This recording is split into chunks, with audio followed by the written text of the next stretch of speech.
I think these thoughts and these desires will probably die a half an hour after I do. And for me, that's when Satan is coming into my life. Oh, I think I can do better. And I think but being human, it'll be hard to get rid of those thoughts. But all I can do is keep working towards them. If God's no isn't punishment, help someone through that same thing.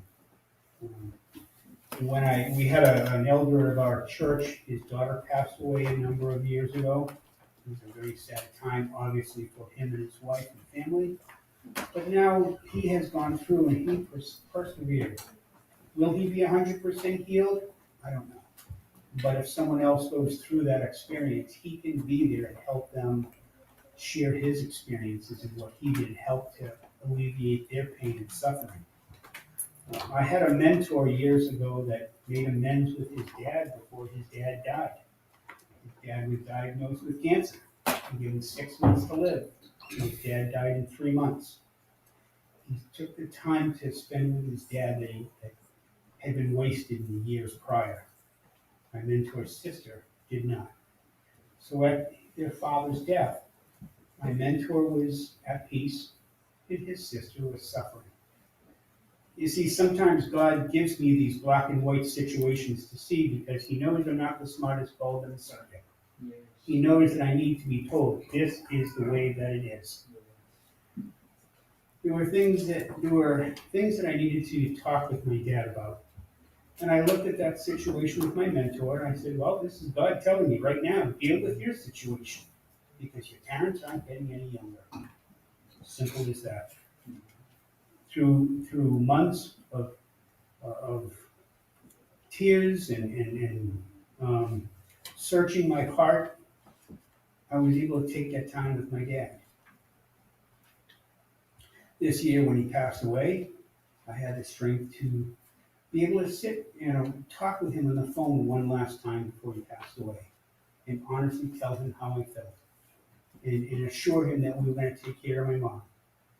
But also in the end, I had my family, my wife, my friends, all to be with me to support me.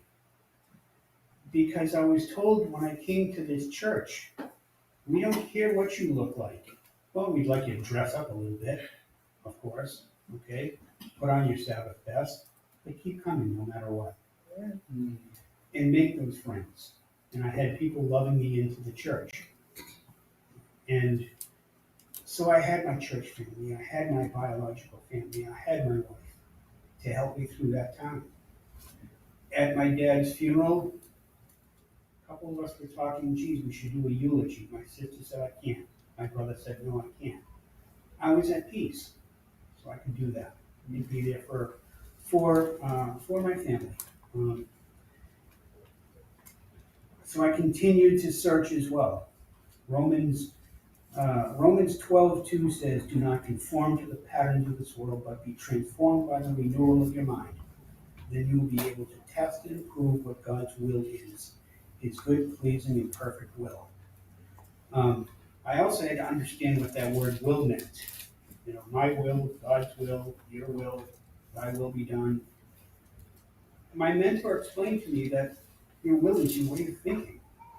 Your last will and testament is how you want things to happen after you pass away. God's will for me is for this, that, whatever. So I had to learn what that was. The friends that I had made when I was living in Connecticut taught me to pray and meditate. Meditate is something I still have a hard time with. Can't sit still for very long.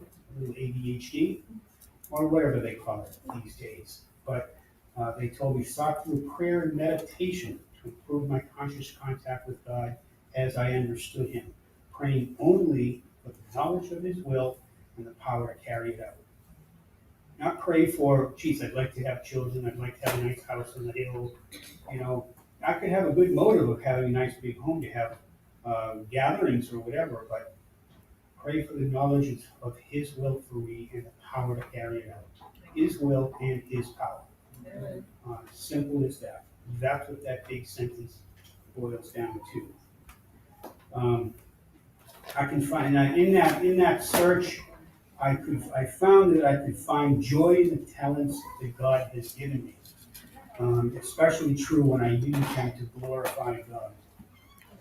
We look at as the Bible as a manual for living, and that's very true. Um, However, I soon learned the value of a passage from another book that I've used as a manual for living. And in this book, it says, "It is plain that a life which includes deep resentment leads only to futility and unhappiness. The precise extent that we permit these do we squander the hours that might have been worthwhile. But with the resentful individual whose hope is the main, but with the resentful individual whose hope is the maintenance and growth of a spiritual experience, this business of resentment is infinitely grave. We found that it is fatal, for when harboring such feelings, we shut ourselves off from the sunlight of the Spirit." Am I going to get resentful at people? Am I going to get angry at people? Am I going to get angry at God? Yeah, because I'm human. But again, what am I going to do with it? Okay? I can work on letting it go. Pray for the people I may not care for. I had an individual in my life that I didn't care for many years ago, and I went to my mentor. And he said, "Pray for him." I said, "Okay, I'm going to pray he goes off a cliff." My mentor said, "Well, that's a good start. You're praying for him." Soon the prayer changed to something else, to something more positive. And soon that resentment went away. I say soon. It was more like years. So it takes time. Time. Things I must earn. He is preparing us to be his son's bride. He being God. We will reign with him, and we must be made into a bride worthy of our position. God develops perseverance, character, and hope as we trust him in prayer. Motive. What's my motive for walking with God today? Again, I'm trying to have that transition myself into when God says no to what I can do for him. So what is my motive? My mentor taught me 4 words: thoughts, motives, words, and actions. My thoughts and my motives will control my words and my actions. Again, when I can put my will in alignment with God to the best of my ability, then better things will happen. Better things by definition of God's better definition, not mine. So what about these things that I do want to have? Why can't I be content with what I have? Don't pray for what I want. Pray to want what I have.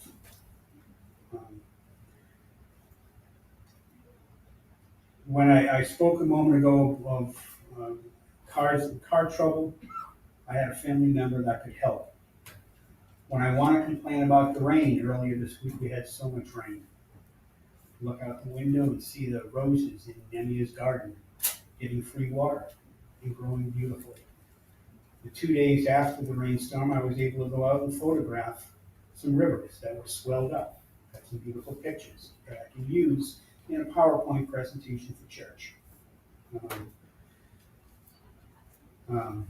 So life goes on this way, and it does take a while for me to change, and it's a constant thing. So it comes down to purpose and direction. Do I have a purpose and do I have a direction? During the time of family loss, I had work to do in the church to keep me busy and my mind occupied.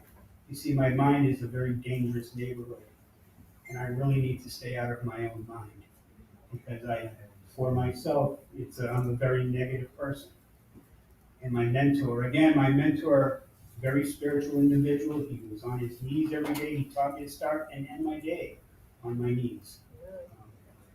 A person who read the Bible consistently and persistently. So that message was coming to me. Even at that time, I may not have been attending church. God was delivering a message to me. He would always teach me that. Those 4 words again. And especially this whole idea that my mind is a dangerous neighborhood. Finally, a loving God is in control. God's no opens the door to an adventure with God. Elijah is talked about in 1 Kings 19. He prayed that he might die. I have had enough, Lord, he said. Take my life. I am no better than my ancestors. God said no, because he had an adventure planned for Elijah. What is your adventure that God has for you? Um, what are the things that he wants you to be working on? Whether it be as a parent, whether it be as a child, whether it a brother or sister. Um, our sisters here today, Catherine and Samantha, do so much work with the video, like I said before. That's the work that they enjoy doing. It's not work for them, it's enjoyment, as it is with Nemia and myself at our church. Um, so there is work for each of us to be done, inside the church and outside the church. It's easy to say, well, okay, I'm going to do this in the church. I'll be a leader. I'll be a speaker. I'll be an elder. I'll be a whatever. Okay, and that's good. It's a great place, a safe environment for me to feel comfortable. Now, when I walk out these doors and I'm outside off the property of the Adventist Church, am I doing the same things out there as I am in here? Will people say, boy, that individual has really changed. What got into him? I want what he has or she has. And that's when we can lead people back to God. I don't have to, and if it's your style to stand on the street corner and preach the word, God bless you. Go for it. For me, that is not my style. And that's okay. God has other plans for me. And it's that kind of change. Boy, Tom, you lost weight. What did you do? Well, I'm eating differently. Bringing the health message. Or if you had a condition in cancer, or we had one of our elders' wife recently go through cancer, and she's the epitome of health today. And she has that message to bring of changing her diet, and now she is physically living a better life as well. She had always lived a very spiritual life, of course, the whole time I've known her, but now she can add on to something more and help carry that message in a very personal and powerful way. So what does God have for you to do today? When God says no, is he stopping you or is he redirecting you? Which is it? Finally, I'll end with Romans 2:8. It's a great reminder for me that has accepted Christ into their lives. And it says, in all things God works for the good of those who love him, who have been called according to his purpose. Amen. What is your purpose? So I'll end with that. And our guest singers are here today that are doing music. So we'll ask Trusting and Winnie if they can come up and do as a afterthought of music. And I think you'll enjoy it. Amen.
For the valley I walk through today, the dark heart, the valley, the more I learn to pray, I find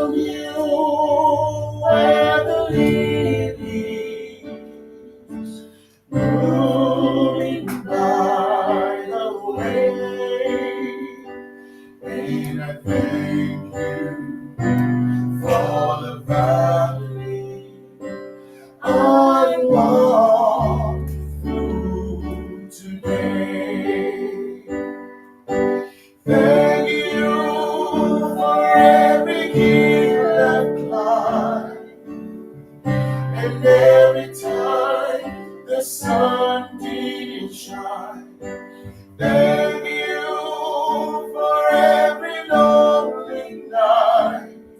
I prayed till I knew everything was alright. For the valley I walk through today.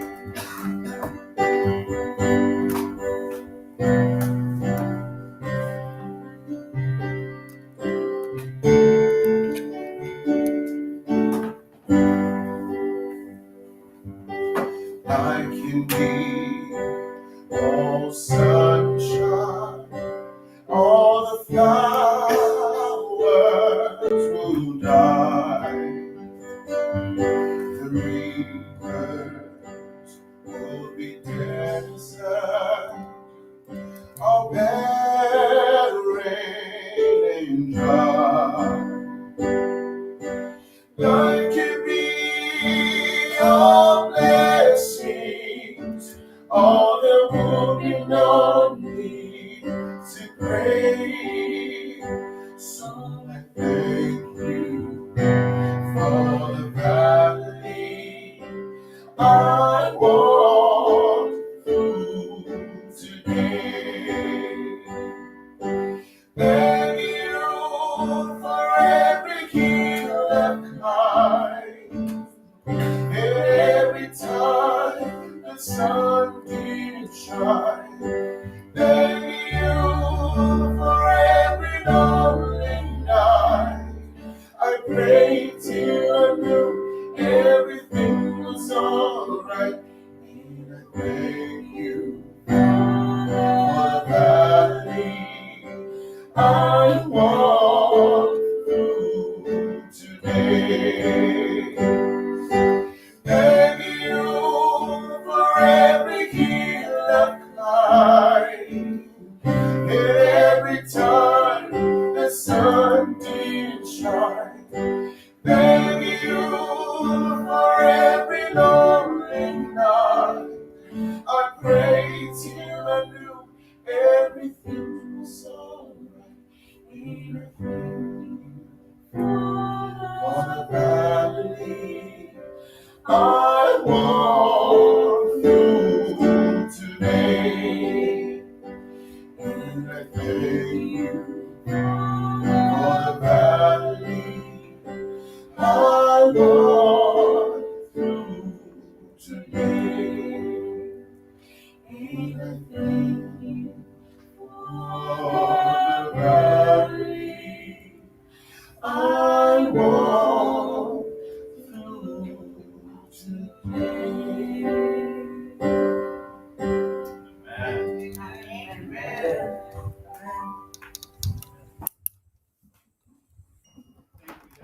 Such an awesome blessing.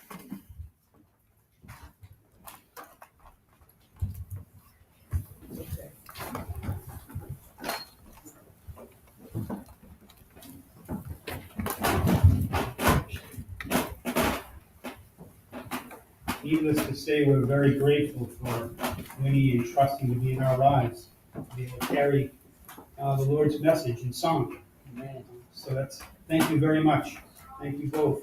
Why don't we end the service with hymn number 99, God Will Take Care of You.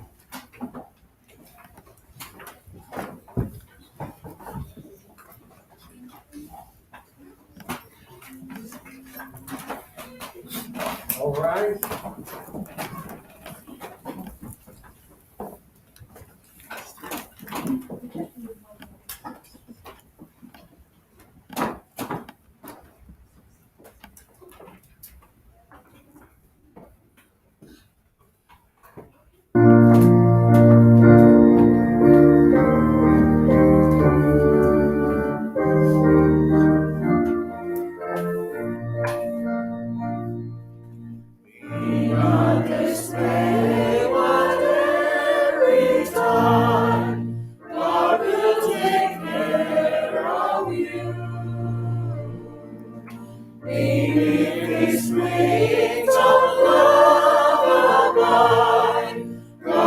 will take care of you.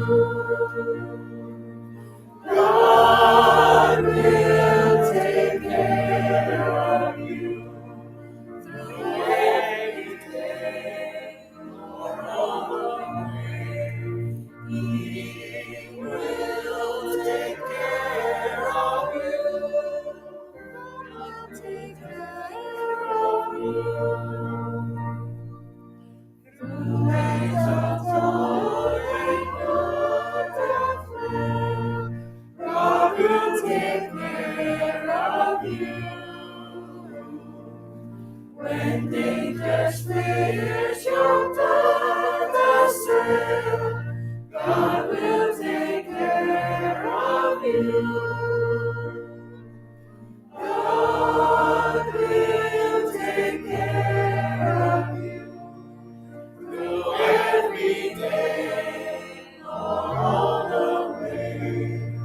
He will take care of you. God will take care of you. All you may need, He will provide. God will take care of you. Nothing you ask will be denied. God will take care of you. God will take care of you through every day, all the way. He will take care of you. God will take care of you. No matter what may be your test, God will take care of you. Weary one upon His breast, God will take care of you. God will take care of you through every day, all the way. He will take care of you. God will take care of you.